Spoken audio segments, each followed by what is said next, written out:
Sir ఆంధ్రప్రదేశ్లో 175 నియోజకవర్గాలు 25 parliament నియోజకవర్గాలకు సంబంధించి ఎక్కడా లేనటువంటి ఒక ఫోకస్ తూర్పుగోదావరి జిల్లా మీదే పడుతున్న నేపథ్యం. ఇప్పుడు మోదీ గారు ఏం మాట్లాడతారన్నది ఇదే మాట్లాడుకుంటున్నాము. అలాగే రేపు పిఠాపురం ఏం జరగబోతున్నదనో లేకపోతే ఎన్ని సీట్లు వస్తాయని ఇదంతా చర్చ సాగుతున్న నేపథ్యం. ఎందుకు ప్రధానంగా తూగో జిల్లా మీదే ఫోకస్ పెట్టడానికి కారణం? వర్మ గారికి చాలా ఇష్టం కాబట్టి గోదావరి జిల్లాలో ఇంకా అంతకంటే వేరే పెద్ద కారణం ఉంది. సో గోదావరి జిల్లాలు అనేవి రాజకీయంగా కొంచెం ముఖ్యమైనవి. స్వింగ్ ఫ్యాక్టర్ చాలా ఎక్కువగా ఉంటుంది. ఒక్కసారిగా ఇటు నుంచి అటు మారడం, అలాగే అక్కడ గెలిచిన వాళ్ళే కేంద్రంలో రాష్ట్రంలో అధికారంలోకి వస్తారని అదొక సెంటిమెంటు. గోదావరి జిల్లాలో ఎవరికి తూగో జిల్లాలో ఎవరు గెలిస్తే వాళ్ళు అక్కడికి వస్తారని ఒక పెద్ద సెంటిమెంటు.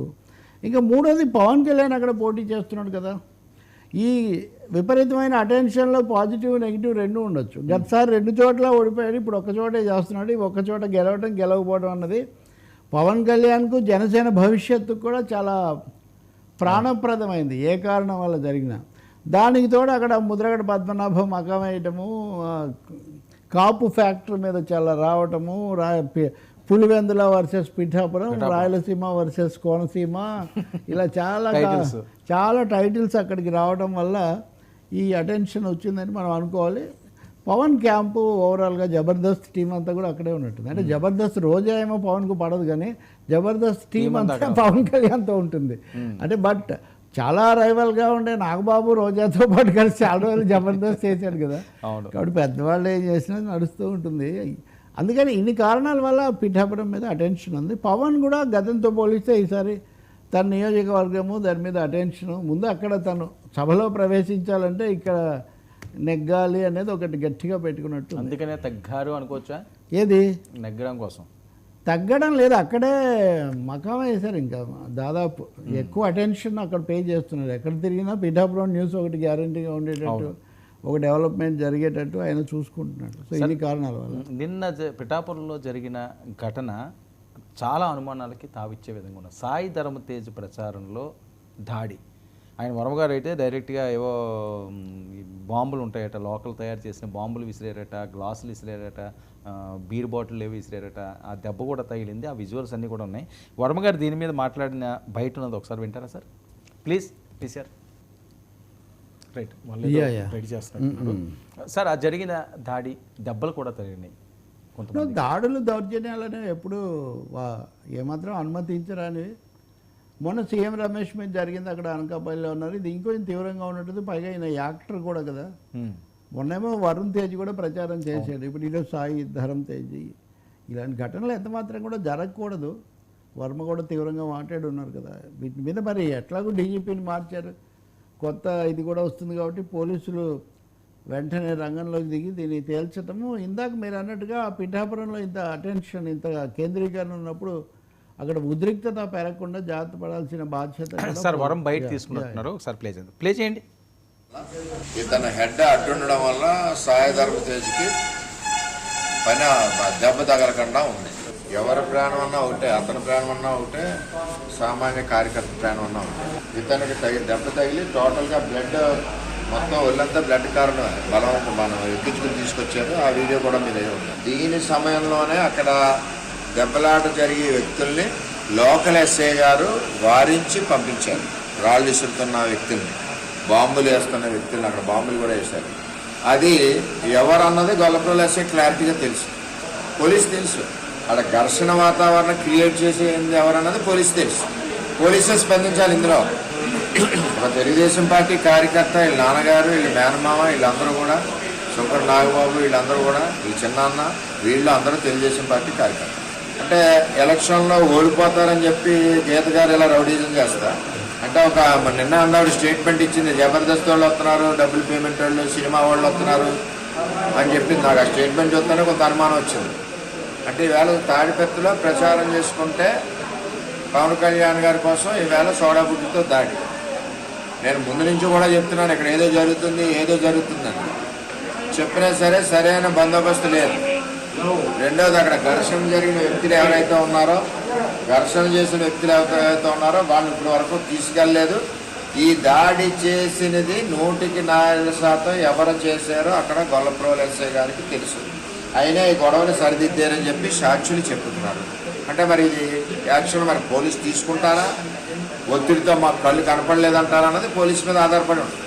అంటే ఈ ముద్దాయి దొరకాలి అంటే పోలీసు తెలుసు, పోలీసు ముద్దాయిని పట్టుకోలేదు అంటే వైసీపీ ఫేవర్ పోలీస్ అని నేను చెప్తున్నాను. ఇవాళ పవన్ కళ్యాణ్ గారిని ఓడించడానికి ఇది ఒక కుట్ర స్టార్ట్ అయింది. నేనే మొన్న చెప్పాను, అద్దెలు ఢిల్లీలు తీసుకున్నారు, కడపలు తీసుకున్నారు, కర్నూలు తీసుకున్నారు అని చెప్పి.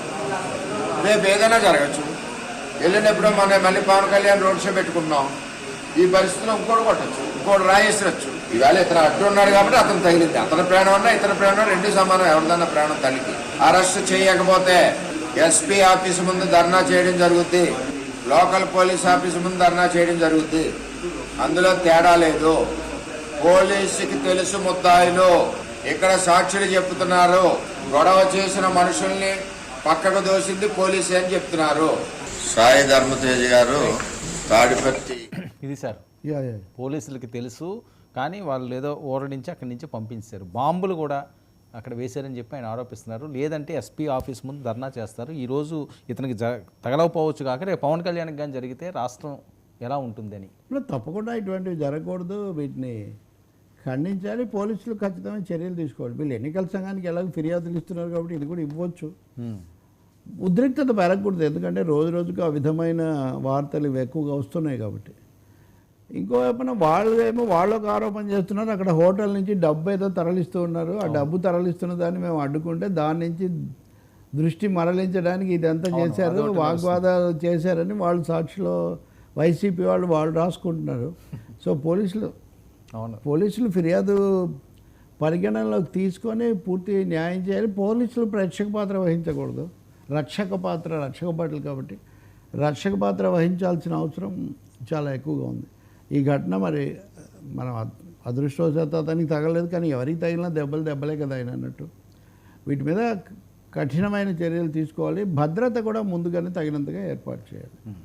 సరే, మొదటి నుంచి కూడా అక్కడ ఏదో జరగబోతుంది అన్నట్టుకు, అంటే ఎవరు చేశారు అన్నది ఒక క్లారిటీ లేనప్పటికీ కూడా ఇలాంటి సెన్సిటివ్ ప్లేసెస్లో, ఇలాంటి ముఖ్య నాయకులు పోటీ చేసే ప్రాంతాల్లో భద్రత అనే అంశాన్ని ఎవరు పూర్తి స్థాయిలో పరిగణలోకి తీసుకోవాల్సిన అవసరం? ఎవరు పోలీసులే, ఇంకెవరు చేస్తారు? వేరే పార్టీలేమో సమయం పాటించాలి. ఎన్నికల కమిషన్ తనేం రాదు కదా, పోలీసులు ఉంటారు, అలాగే అది అడ్మినిస్ట్రేషన్ ఉంటుంది. కానీ ఎన్నికలు వీళ్ళే పోలీసులే వాళ్ళ కిందకి వెళ్తారు, ప్రభుత్వ యంత్రాంగమే. రెండవది ఇరువైపులా కూడా ఇప్పుడు చెప్పామంటే అది కూడా ఒక సమస్య. మేము ముందే ఊహించాము ఇలా జరుగుతుంది అంటే దానికి రెండు వైపులా పదును ఉంటుంది మళ్ళీ దానికి. అదే కదా మీరు పథకం ప్రకారం చేశారని వాళ్ళు అంటారు. సో ఇలాంటప్పుడు నిజంగా ఒక బ్యాలెన్స్గా డెమోక్రటిక్గా ఉంటాము, పీస్ని కాపాడుకోవటం ముఖ్యం అనేది చాలా వీటన్నిటిలో మెసేజ్. ఒకరినొకరు రెచ్చగొట్టుకునే విధంగా మాట్లాడేసి ఇది చేయటం వాటి వల్ల ఉపయోగం లేదు. ముందు కూడా నేను అదే కదా అన్నది. సో పోలీస్ బలగాన్ని ఇంకా పెంచాలి డెఫినెట్గా. ఈ సెన్సిటివ్ స్పాట్స్ ఏవైతే ఉంటాయో అక్కడ ఎక్కువ బలగాన్ని కూడా మోహరించడం కూడా చాలా అవసరం. ఎవరికి ఏమి స్పెషల్ రైట్స్ ఉండవు. అధికారంలో ఉన్నాం కాబట్టి వైఎస్ఆర్ పార్టీకి ఉండవు, లేదు మేము చాలా కీలకమైన నాయకుడు ఉన్నాడు కాబట్టి జనసేనకు కూడా ఏమి ఉండవు. అందరూ గ్రౌండ్ రూల్స్ ప్రకారం వెళ్ళాల్సిన పరిస్థితే. ప్లస్ క్యాస్ట్, రీజన్ అన్నీ కూడా తీసుకొచ్చారు కాబట్టి దీన్ని ఒక తీవ్రమైన హెచ్చరికగా, తొలి హెచ్చరికగా తీసుకొని మిగిలిన వారం రోజులు ఇవి ఇట్లాంటివి పునరావృతం కాకుండా చూడాల్సినటువంటి అవసరం ఉంది.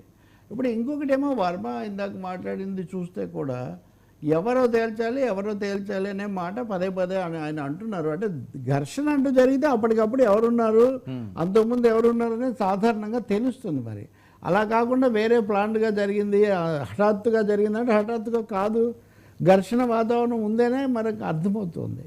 మరి వీటన్నిటిని పోలీసులు రిపోర్ట్ ఇచ్చే వరకు మనం బహుశా చెప్తారేమో కొంతసేపటికి ఏదన్నా. పోలీసులు అయితే పూర్తి స్థాయి ప్రకటన కూడా చేయాల్సిన అవసరం ఒకటి ఉంది. అవసరమైతే ఎన్నికల సంఘం ఇటువంటి చోటికి స్థానిక అధికారులను మార్చి బయట నుంచి ఆ ప్రాంతంతో సంబంధం లేని వాళ్ళని పంపించి కట్టుదిట్టమైన చర్యలు తీసుకోవాలి. సార్, మరొక విషయానికి వస్తే ముద్రగడ గారి వ్యాఖ్యలు ఇంకా కొనసాగుతూనే ఉన్నాయి. కొద్దిగా స్వరం పెంచారు నిన్నాళ్ళు.